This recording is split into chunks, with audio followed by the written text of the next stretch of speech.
Hello creatives, I'm Penn from thecreativepenn.com, and today I'm talking about your definition of success for this book and for your career as an author, and also why this is so important for you to think about. So of course your definition will change over time. When you're first starting out, it's like, well, finishing my book is my definition of success, and then it will be selling it to the first person, whether that is an agent or a publisher or the first person up there on Amazon or one of the other retail stores. Or it might be making money, it might be getting a great review. There are lots of ways to define success, but the reason it's important for you to think about is that the most disappointed authors I know are people who had in mind some kind of idea of what they thought publishing would be, and then when the reality came along, it was quite different. So I've been reading some of my journals recently, and back in sort of 2006 when I started writing, I had written down that I wanted to make $100,000 from my first book, and that overnight I would become this sort of self-help guru like Tony Robbins, and my book would go out there in the world, it would change people's lives, and that would all happen in like the first month or so. Of course, that didn't happen. That first book did change my life, but only because it started the journey to where I am now. And, so that's important, and our definition of success will change over time. But let's go through some of the most common definitions so that you can work out perhaps what yours is and how that will move over time. So first of all, what I think is the most important goal, and one that you can come back to over and over again, which is, it is my dream to write a book. It is my dream to hold my book in my hand. And this is my first novel, Stone of Fire, and I still get a thrill with feeling this and holding it and seeing the reviews, and I love that I was able to turn what was in my head into a book. And of course I've done that quite a few times now, but I still love the process, and that creative reward of turning something from your head into a physical form, or an ebook form, or an audio form, or whatever form, but basically taking it from your head and giving it to the world, that is a fundamental definition of success, which I hope you will hold on to. Even if your book never sells anything, the satisfaction from actually finishing a project is incredible. Then some people do have a definition of success around getting an agent and a publishing deal. But what I would challenge you there is, what's the step after that? And we'll come to some more definitions later. But the other thing to remember is that if you get a lot of rejections, which is totally normal in the publishing process, that might not be the right agent for you. It might not be the right publisher for you, because of course those companies exist to be commercial. It may be that your book is not right for them right now, or perhaps you're targeting the wrong people, or perhaps you might be better off going the independent route, as I have. Maybe you're that type of personality. So getting an agent and a publishing deal can be a phenomenal goal, but of course that relies on an external party to tell you that you have done the right thing, that you are a good writer, and sometimes that's where some disappointment can lie. But for sure, that's often a definition of success.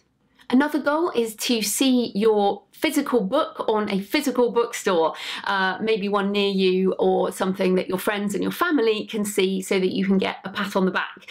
And of course that can be a very powerful goal. What I would say is, it doesn't really matter how you are published as long as you have a professional product. So for example, Stone of Fire, hopefully you can see, this has a professional cover design, it has been professionally edited, and has appeared in, whenever I speak at festivals, thriller festivals for example, this book sits happily alongside traditionally published books as a quality product.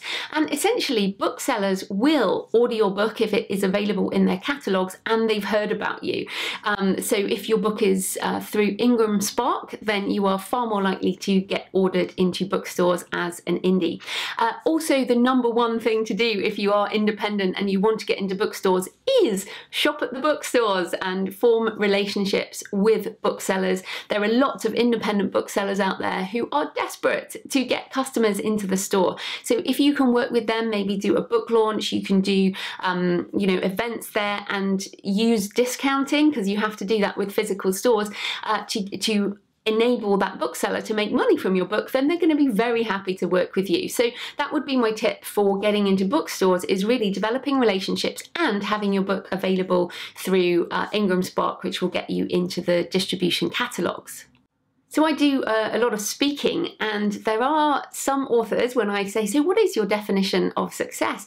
They will say, I want to reach readers with my words, or I want to change people's lives with my words. And which is awesome. I love it. I want to do that too. So that is a fantastic goal. But the main thing is that is not measurable. Reach readers is not measurable. So do you want to reach 1,000 people, and how will you measure that? Is it that you've sold 1,000 books? Is it that you've got 1,000 reviews, which is actually quite hard? Let's go for 100 reviews.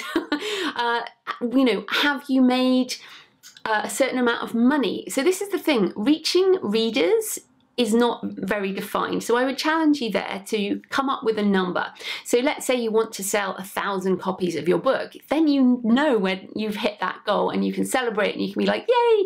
And then you'll make your next goal, which will be like 10,000 or 500,000 or 1,000,000. Certainly where I am at the moment, I'm aiming for that 1,000,000. I don't know why, because really, does it matter if you're out there achieving the other things? But many of us do measure numbers of books in the hands of readers, and that is important. And you can certainly reach those goals as an indie. I know plenty of indie authors who've sold far more than 1,000,000 books. Several of them have been interviewed on my YouTube channel. So I'll include some of those links in the show notes. Some authors do want to win a literary prize and have a critical acclaim. Now, this is a fantastic goal. I have interviewed some people who really do want to win a prize, and in fact many prize winners. I am award nominated as I record this in the beginning of 2018, and yes, I would love to win a thriller award. I'd like to win a Bram Stoker, although I'm not even in the Horror Writers Society right now as I speak, but I have those goals around awards, and the best way to win awards is to become a better writer. And for me, that means writing more books, working with more editors, learning more about the craft, and working towards that as a goal over your career. I mean, there are awards for brand new writers, which are quite different, or writers under a certain age, or writers of colour, you know, writers in different categories, and those can be awesome. So certainly submitting your books for awards is important as well. And there are plenty of awards open to independent authors. So however you publish, then you can get on those lists. Obviously, some lists like the Pulitzer Prize might be easier to win, if easy is even the right word to say, if you're traditionally published. But certainly winning prizes is open. However you publish, the main thing is becoming a better writer. And then there is making a living with your writing, and that is always has been one of my goals, and I cover that in this book, How to Make a Living with Your Writing, which goes through how I make a living. And this is something that I've always wanted, because I was miserable in my day job back in the day. I used to implement accounts payable into large corporates, which, let's face it, is hardly creative, but they paid me well. So for me, the only way to get out of my day job was to make a living, a good enough living that I would feel that I could quit my day job to be a full-time writer.